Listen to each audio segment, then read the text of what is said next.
Welcome back to my YouTube channel. Dear students, ये video BG 5th semester के लिए important video है, regular batch के लिए भी और बैकलॉग कैंडिडेट्स के लिए भी। कल बीजी 5th सेमेस्टर का जनरल इंग्लिश का एग्जाम होने वाला है।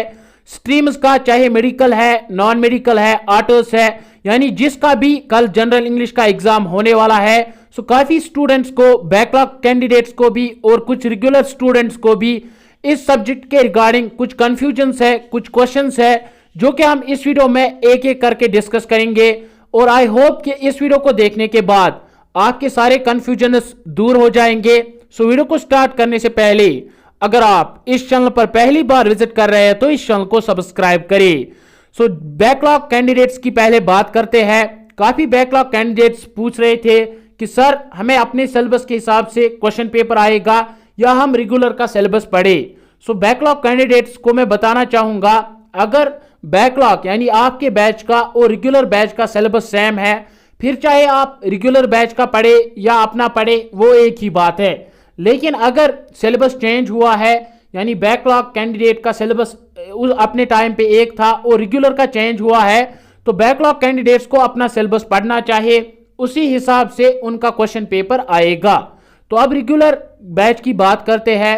रेगुलर बैच का क्वेश्चन पेपर 30 मार्क्स का आएगा, जिसमें से आपको 12 मार्क्स पास करने हैं। 3 सेक्शंस आपके क्वेश्चन पेपर में आएंगे। सेक्शन ए में आपको 4 क्वेश्चंस मिलेंगे और हर एक क्वेश्चन के 3 मार्क्स होंगे और इनका आंसर आपको 20 वर्ड्स में लिखना है। और इस सेक्शन ए से आपकी 12 मार्क्स कवर होते हैं। 12 ही आपको पास करने हैं। अगर कोई कैंडिडेट इतने ही क्वेश्चंस लिखेगा, अच्छे से लिखेगा, वर्डिंग अच्छी होगी, तो उसका पेपर पास हो जाएगा। इसके बाद आपको सेक्शन बी में 2 क्वेश्चंस मिलेंगे, लेकिन इन दोनों का आर पार्ट भी आपको साथ में मिलेगा और हर एक क्वेश्चन का 5 मार्क्स होगा। 2 ही क्वेश्चंस आपको सेक्शन बी में मिलेंगे और इस तरह सेक्शन बी में आपको टोटल 10 मार्क्स मिलेंगे। 12 और 10 हो गए 20 मार्क्स। सेक्शन ए और बी, इसमें से आपको 22 मार्क्स आपको 2 सेक्शंस में कवर होंगे। इसके बाद आपका लास्ट सेक्शन, सेक्शन सी, इसमें आपको 2 क्वेश्चंस मिलेंगे।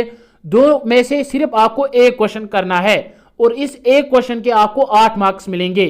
सेक्शन बी में आप जिस भी क्वेश्चन का आंसर लिखेंगे 150 वर्ड्स में आपको मैक्सिमम वो आंसर लिखना है।